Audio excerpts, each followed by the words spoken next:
Welcome to the Four Bells. Here we are doing workout from home at number 78 today. Today we have a glorious leg day in the books for you. We are attacking the legs in all the ways. We've got some bilateral two-legged hamstring work. We've got some unilateral quad-focused work. We've got some calf work. We're attacking the legs in all possible ways today. So how are we getting warm for our strength piece and our leg day today? Well, we've got three things to look at. We're going to start off with some Bootstrapper Squats, a great way to not only look at squatting mechanics as well as hamstring flexibility. From there, a bold statement that on the internet is called the world's greatest stretch. Covers a lot, not all, but covers a lot of muscle throughout the body. And then from there, we're going to get into some calf stretching just to get us nice and ready, particularly below the knee, which a lot of people don't pay attention to. We're going to get those calves ready for our leg day today.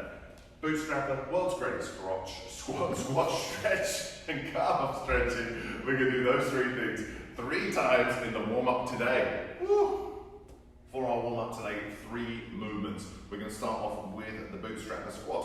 So with the Bootstrapper Squat, I'm going to start in a squat. So I'm going to hang out, comfortably just try and relax as much as possible in this position. From here, what we're going to try and do is decide where our hands need to be, depending on how tight our hamstrings are feeling. So if you've got very flexible hamstrings, you might be able to hold onto the toe fully, or it might just be fingertips on the toes, it might be fingertips on the shoelace, it might be fingertips on the ankle. So wherever you are, try and keep your hands in the same position. From here, what I'm going to do is come up, straighten those legs out as much as possible, and then bring those hips down, chest as high as possible.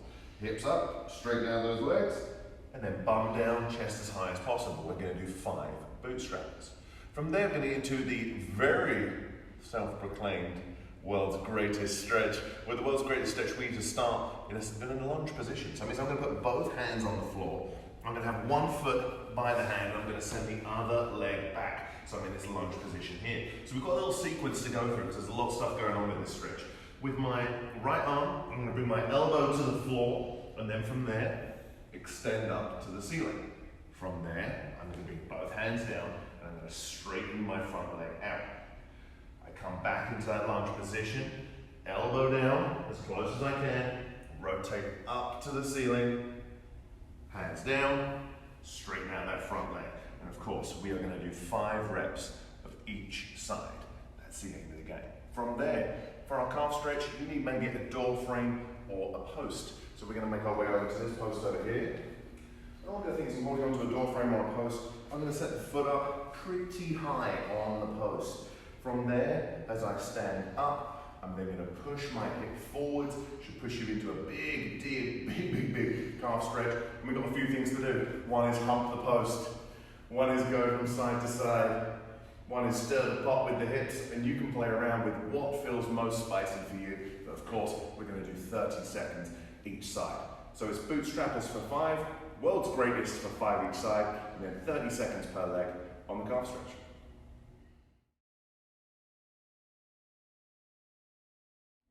With our strength piece today, we have 4 sets. That's right, 1, 2, 3, 4.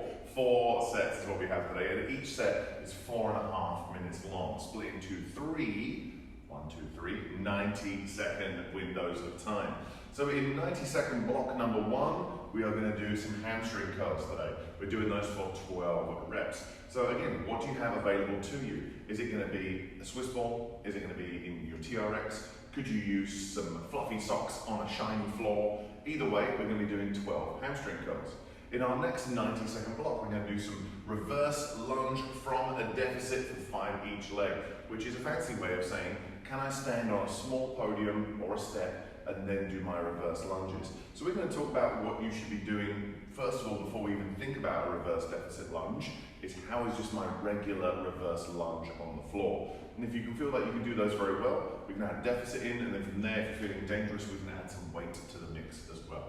Last but not least, one of the most forgotten parts of leg training, calf raises or calf training in particular. A lot of people just think about the quads, think about the hamstrings, think about the glutes. There are things happening below your knees, guys. So we are going to spend some time working on the calf raise. Not only good for developing strong calves, which helps us develop a nice strong knee, but also helpful for building mobility through the ankle as well. So we are going to do these 3 things for 4 rounds in our strength piece, let's take a look at how all 3 of those exercises should go down.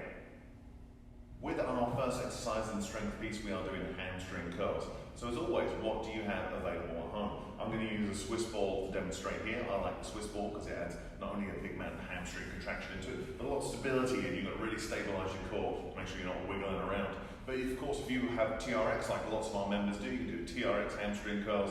You could use maybe like a tray, maybe like a serving tray on the carpet. You could use fluffy socks on a hardwood floor. You can get hamstring curls in. You've just got to look for a way to get them in.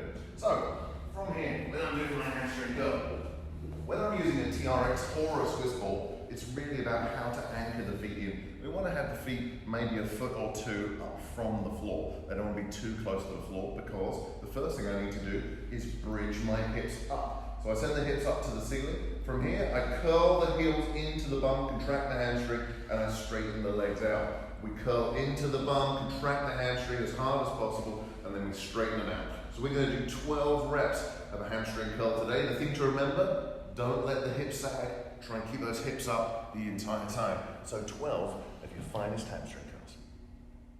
With the reverse deficit lunge, the first question we have to ask is, can I do a reverse lunge just normally? So that means, can I have the feet hip width, toes pointing forwards, and can I step back, gently touching the knee to the floor, and then try it back up without balance being a big issue? For some people, that balance is a big issue. So if I can do both legs, and I'm feeling pretty confident about my reverse lunge, then we can maybe add a deficit, which basically means just a small platform. It doesn't have to be super high. I would say we've got a plate here, it's probably about the length of my index finger. It doesn't need to be much higher than that. But if you have just like a stair at home, that will work very well too. The thing to be mindful of, or remember, that's a better way of putting it, is range of motion. So that means if I'm standing on the plate and I'm going to do my reverse lunge now at a deficit, what I don't want is a partial range of motion. Notice how my back knee is not touching the floor. Ideally, if I'm going to raise myself up, the back knee touches the floor. The idea here with this increased range, we're going to put more stretch through the quadricep and even more stretch through the hips and the glutes. So, if we can do our deficit just with body weight, doing 5 on one side and 5 on the other, feel free to add some dumbbells by your side or a kettlebell in a goblet position, and we are going to do 5 per side of a reverse lunge. So if you can, try and make them a little bit heavy.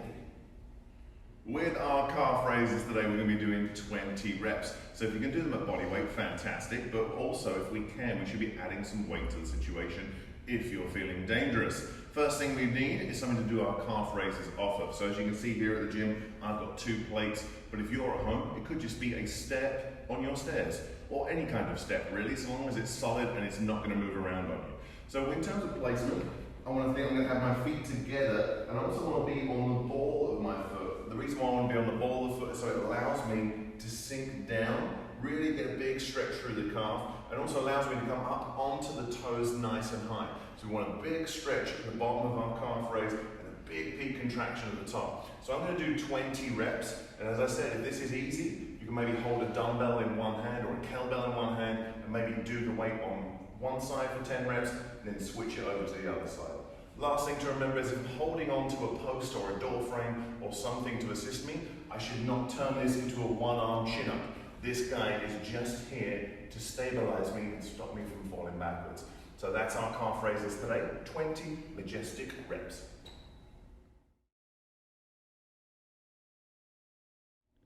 For our conditioning piece today, we have 4 rounds of 3 movements. With each of these 3 movements, as you can see, 1, 2, 3, we are going to be spending a minute doing each of those movements, and then we have a 30-second rest before we move on to the next one. The aim of today's conditioning piece is really consistency. That's what we're trying to do across our 3 stations. So if we're spending our first minute, we will be doing either a row or a bike or a ski or some kind of machine that you have at home. On the board you can see it says record it for calories, but really use any metric that you have available. So if you're running on a treadmill that doesn't have calories, then use a consistent metric. If that's meters or miles, whatever it happens to be, we're trying to be consistent across all 4 rounds. So let's say you get 20 calories, we're trying to do 20 calories across all 4 rounds in a minute. Of course, if you don't have any machines available to you today, you could do jumping jacks, or maybe even turns of a rope for reps. Try and count how many reps you're doing and how many you're getting in a minute, and again, be consistent with those. So with that first minute, once that's done, we rest 30 seconds, and then we come into air squats.